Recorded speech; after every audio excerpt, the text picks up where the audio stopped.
Still in Black Heroes kicks off Friday at the Gladstone Theatre. Let's find out more right now with two of the actors from the Phoenix Players. We say hello to Brian Cano. Nice to have you here. We also say hi to Bruce Rayfuse with us as well. Good to have you on the program. Good. You've got two characters. Now, Brian, you're playing Henri, and you were playing Gustave. Can I ask you, Brian, a bit of the history of the Phoenix Players?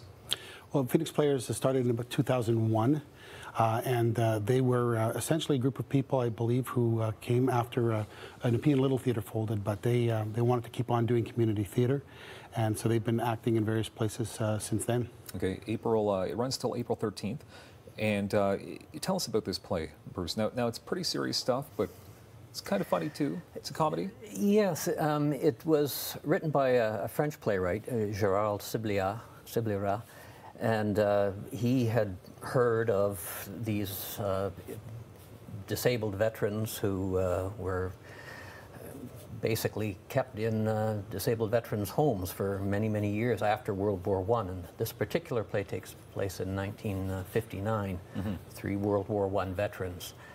And it is, as you say, well, it does sound very serious, very tragic, but it is a comedy. And in fact, when it was translated into English and debuted in London in 2006, it won the Comedy of the Year, Best New Comedy of the Year. So. Okay, so can I ask you about your character then, Henri, Brian? Who's Henri?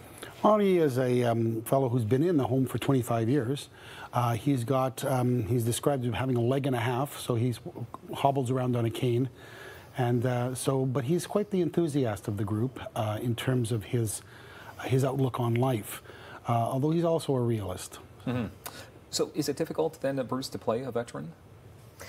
Yeah, it is somewhat. I mean, you do have to do a bit of research into what these people might have gone through. And, you know, in my case, this fellow is suffering from what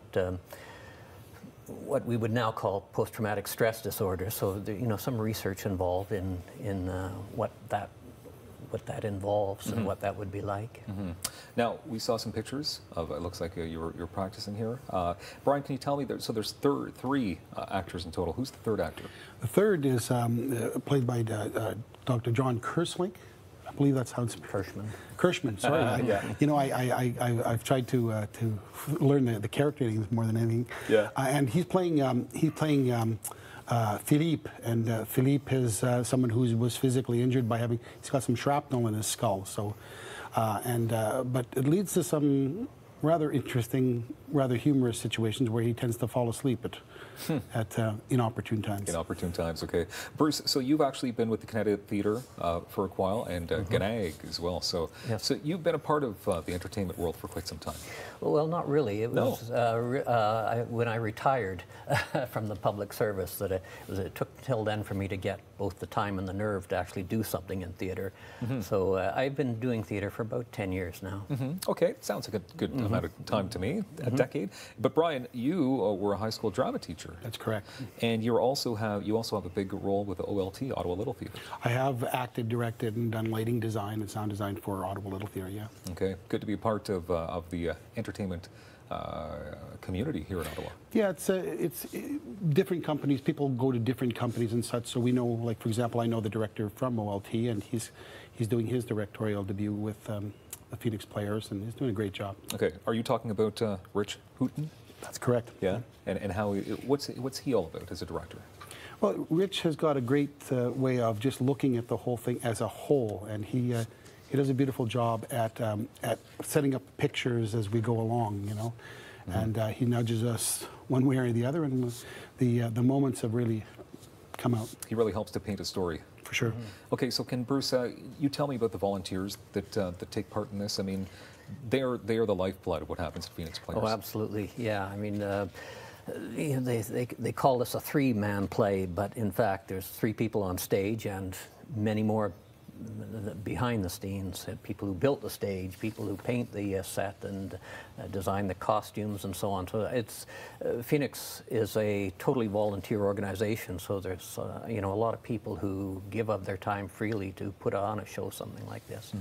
Can I ask you one final question here, Brian? Something very important that you're trying to do. It's the 1,000 ticket challenge.